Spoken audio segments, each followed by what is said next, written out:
একদিন বরা রাদিয়াল্লাহু তাআলা আনহু গেছেন, বরা রাদিয়াল্লাহু তাআলা আনহু যাইয়া সন্তানকে নিয়ে গেছেন। তলহা ছোট্ট বাচ্চা, তলহা রাদিয়াল্লাহু তাআলা আনহু যখন রাসূলের সামনে নিয়ে গেছেন, রাসূল সুন্নতে আমল শিখাইতেছেন, উম্মতরা শিখতেছেন, সাহাবায়ে কিরাম শিখতেছেন, মজলিস শেষ, সকলে চলে আসবে।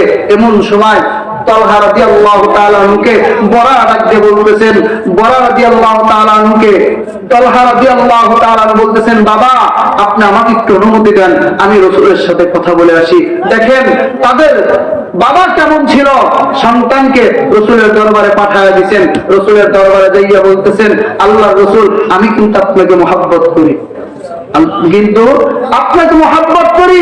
আল্লাহ রাসূল সাল্লাল্লাহু আলাইহি ওয়াসাল্লাম ছোট বাচ্চার কথা শুনে আশ্চর্য হয়ে গেছেন, সত্যি তুমি মহব্বত করো? হ্যাঁ মহব্বত করি। তাহলে তোমাকে একটু প্রমাণ করি কেমন মহব্বত করো। বলতেছেন, হ্যাঁ আল্লাহ রাসূল আপনি প্রমাণ করতে পারেন। আল্লাহ রাসূল বলতেছেন, এই যে তরবারি, এই তরবারি নিয়ে তোমার বাবা বড় দাঁড়ায় আছে, যাও তোমার বাবার কল্লা কাইটা নিয়ে আসো।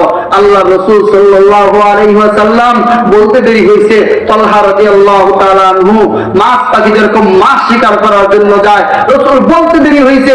এই তলহা রাদিয়াল্লাহু তাআলা আনহু বরার তার বাবার কল্লা কাটার জন্য এরকম দৌড় দিচ্ছেন। আল্লাহর রাসূল ডাক দিচ্ছেন, আয় আয় তলহা, ভালোবাসা প্রমাণ হয়ে গেছে, তুই আমাকে মহব্বত করস। কারণ রাসূল বলছেন, লা ইউমিনু আহাদুকুম হাত্তা আকুনা আহাব্বা ইলাইহি মিন ওয়ালিদিহি ওয়া ওয়ালাদিহি ওয়ান নাসি আজমাইন। ততক্ষণ পর্যন্ত কেউ মুমিন হতে পারবে না তার মা বাবা সন্তান সন্ততি ধন সম্পদ এমনকি তার জীবনের চাইতে আমাকে যতক্ষণ ভালো না বাসতে পারবে ততক্ষণ পর্যন্ত কেউ পূর্ণাঙ্গ মুমিন হতে পারবে না। তলহা রাদিয়াল্লাহু তাআলা আনহু বাড়িতে চলে গেছেন। হঠাৎ আওয়াজ আসলো, একদিন আল্লাহর নবী আপনার আশিক ওই ছোট্ট বাচ্চা তলহা কিন্তু বড় অসুস্থ, যেই কোনো মুহূর্তে মারা যাবে। আল্লাহর নবী চলে গেলেন তার আশিককে দেখার জন্য, যা দেখে খুবই মারাত্মক অবস্থা, যেই কোনো সময় দুনিয়ার জমিন থেকে বিদায় নিবে। আল্লাহর নবী সাল্লাল্লাহু আলাইহি ওয়াসাল্লাম তার বাবা বরাকে ডাক দিলেন যে, শোনো তোমার সন্তান যদি মারা যায় আমাকে বললা, আমি জানাজা পড়াবো, আমি তোমার সন্তানকে কবরস্থ করে আসবো। আল্লাহর নবী বলে চলে আসছে। হঠাৎ একদিন তলহা রাদিয়াল্লাহু তাআলা আনহু রাত্রি বেলায় মারা গেছে। মারা যাওয়ার পর আল্লাহর রাসূলকে না জানায়া বাবা কবরস্থ করে দিয়েছে। কবরস্থ করার পর সকালে যখন শুনলেন যে তলহা রাদিয়াল্লাহু তাআলা গত রাত্রে মারা গেছেন তার আশিক, আল্লাহর নবী তার বাবাকে ডাকতে পাঠাইলেন। বাবা আসার পরে জিজ্ঞাসা করলেন, তুমি কেন আমাকে জানাইলা না? আল্লাহর রাসূলের সামনে আইসা বলার বাবা তলহার বাবা চোখের পানি ছেড়ে দিয়ে বলে, ইয়া রাসূলুল্লাহ আমি জানতাম না আমার কলিজার টুকরা সন্তান আপনাকে যে এত মহব্বত করে, আমি জানতাম না। কারণ ইয়া রাসূলুল্লাহ আপনি যখন চলে গেছেন আমার সন্তান আমার উপর হাত দিয়ে বলতেছেন, বাবা তোমার কাছ থেকে একটা ওয়াদা নিতে চাই, দিবা কিনা? আমি বলতেছিলাম, বাবা বল, তোর ওয়াদা আজকে আমি দিয়ে দিলাম, তুই কি বলবি বল। তলহা রাদিয়াল্লাহু তাআলা বাবাকে বলতেছেন, বাবা আমি যদি দিনে মারা যায় আল্লাহর রাসূলকে খবর দিবা, আল্লাহর রাসূল জানাজা পড়াবে, কবরস্থ করে দিয়ে আসবে। কিন্তু বাবা আমি যদি রাত্রে মারা যাই খবর দিবা না, কারণ আমার বাড়িতে আসছে রাস্তায় অনেক ইহুদির বাড়ি আছে, অনেক মুনাফিকের বাড়ি আছে। রাত্রি বেলায় আমার মরার খবর পাইলে, আমি মৃত্যুবরণ করেছি এইটা খবর পাইলে রাসূল আর বসে থাকবে না, আমার বাড়ির দিকে রওনা হবে।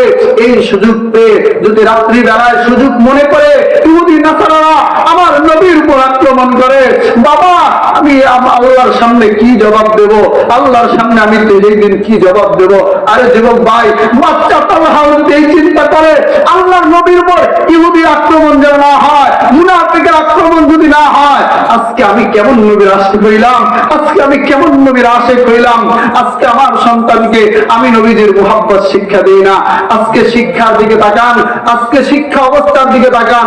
গত কয়েকদিন আগে আমি একটা ভিডিও দেখছি, একটা স্কুলের মধ্যে 4 জন শিক্ষক, 4 জনই হিন্দু, কিন্তু তাকে প্রশ্ন করা হইল, আপনারা 4 জন হিন্দু, এখানে তো মুসলমান সন্তান আছে, তাদেরকে তো ধর্মীয় শিক্ষা ইসলামিক শিক্ষা কিভাবে পাঠদান করেন? বলে আমরা তো আরবি জানি না, যতটুকু জানি তাদেরকে ততটুকু শিক্ষা দেই। আপনি বলেন তো দেখি, একজন হিন্দু একজন মুসলমান সন্তানকে কতটুকু দিন শিক্ষা দিতে পারে? বরঞ্চ দিন তো শিক্ষা দিবে না, ওই সন্তানকে আস্তে আস্তে নাস্তিক বানায় ফেলবে, ওই সন্তানকে আস্তে আস্তে মুরতাদ বানায় ফেলবে, নবীর সুন্নাত শিখাবে না, ও জাহিলিয়াত শিক্ষা দেবে। কথা বলেন ঠিক কিনা?